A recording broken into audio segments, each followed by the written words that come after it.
Will the narcissist ever meet that person that they will settle down with, have the fairy tale relationship with?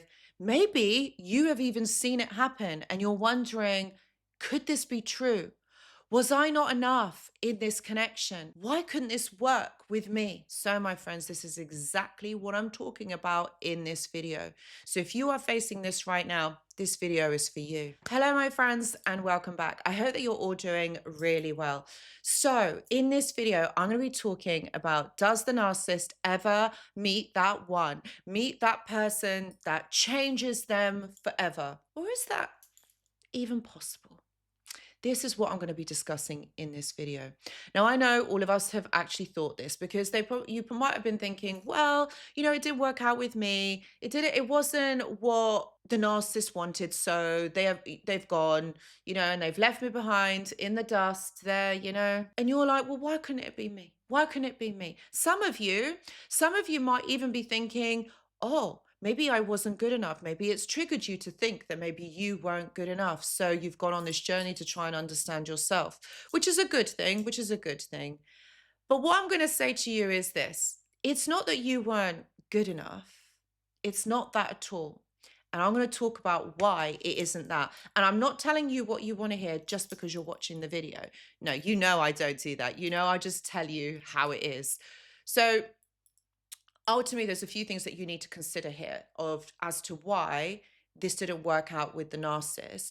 And also, are they someone that is going to meet the one that is going to fulfill them? They're going to have the most amazing fairy tale life? Because I know this is probably something that you have all been thinking.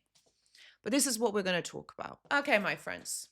Okay, so that question, that $1 million question, are they going to meet someone that is going to change them forever? I'm going to answer the question a little bit later, but I'm going to ask you to consider something beforehand. Okay, what makes you think, that just because this relationship didn't work out with you because of shortcomings of theirs, and there might have been some that come up for you as well, it doesn't mean, that the two of you weren't compatible. Well, actually, the narcissist is not really compatible with anybody. Because when we really look at what we're talking about here is a personality disorder. We're talking pathology here. We're talking narcissism here. Now, if we really understand what narcissism is a dysfunctional ego. An ego that has huge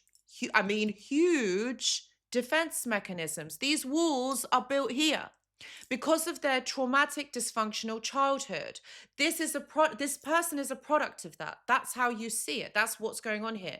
They don't have interpersonal skills, so they don't connect to someone in that way.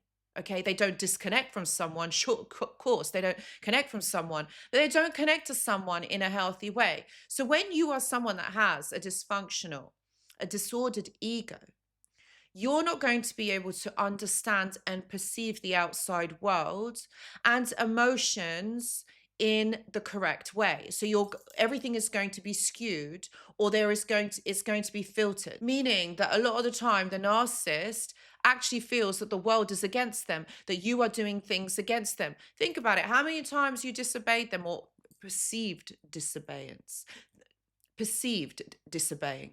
The narcissist thinks that what you have done, because you didn't listen to them, because you didn't do what they wanted you to do, you didn't conform.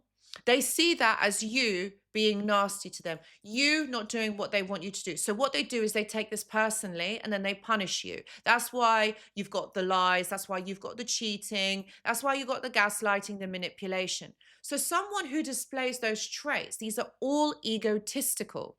So they are enhanced because of the disordered ego, because of their perception on the world around them, and they don't understand emotional cues to their fullest. It's always filtered, it's always skewed. So that's what I'm saying. They always think you're against them.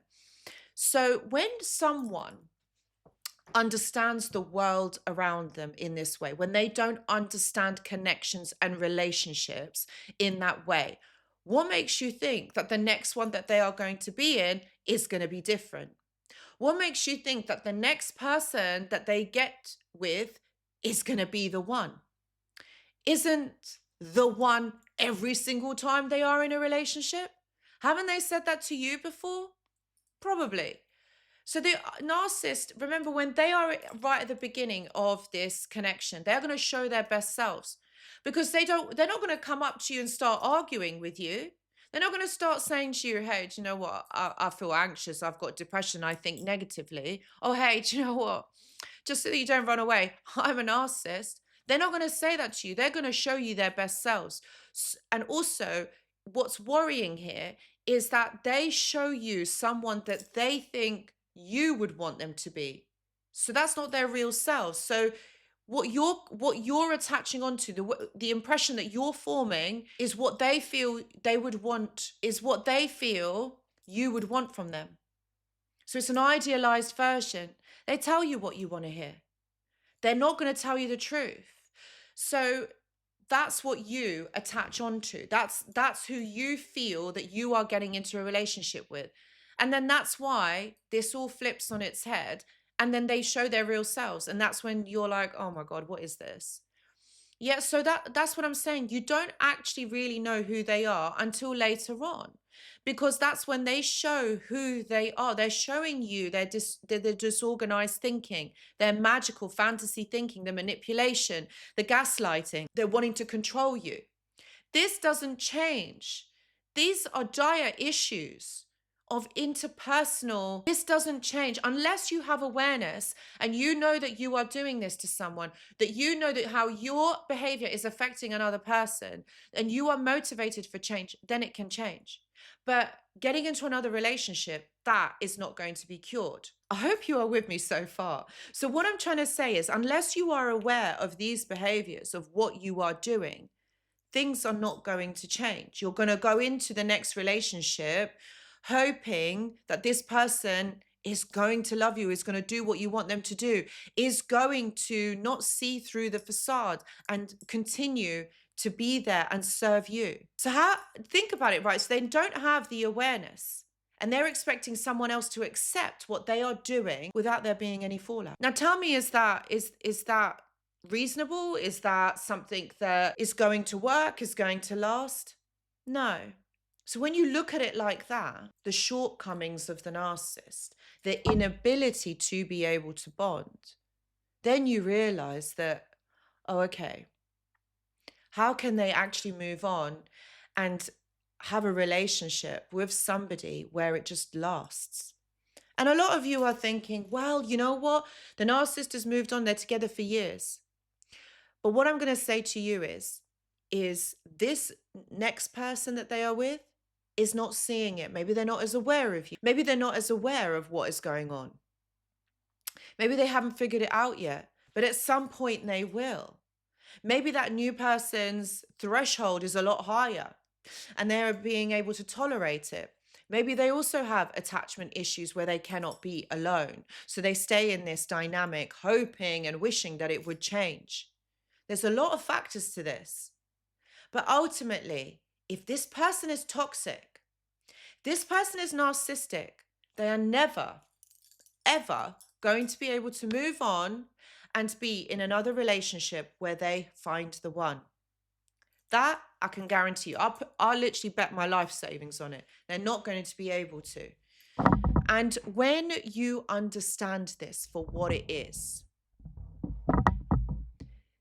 then it's going to be easier for you to be able to get a grasp on what's going on and be able to move on. Because ultimately, when you're thinking about them, when you're wishing and hoping and wanting for things to be different, this all needs to start with you, but without this person. There's a reason they're your ex. There's a reason they are not in your life right now.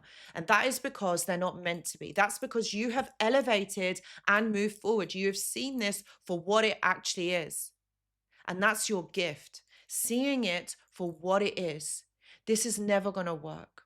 It never was going to. It was always going to end. And like it is for that next person, it's also going to end. There is not even one narcissistic relationship that has lasted and stood the test of time. it's going to end because that person cannot be in a relationship. So if you are someone that is struggling with this or wants more information, and maybe some of the information that's in this video has resonated with you, please know that I do offer one-to-one consultations. Please see the description box below for more details. I also go live on this channel every single Tuesday at 9 p.m. UK time. And if you're interested in joining, please do see the description box for more details. And if you have liked this video, please consider giving it a thumbs up. And if you haven't already, please consider subscribing to the channel. Thank you so much for watching. Really hope the video has helped. I'll see you in the next one. Goodbye.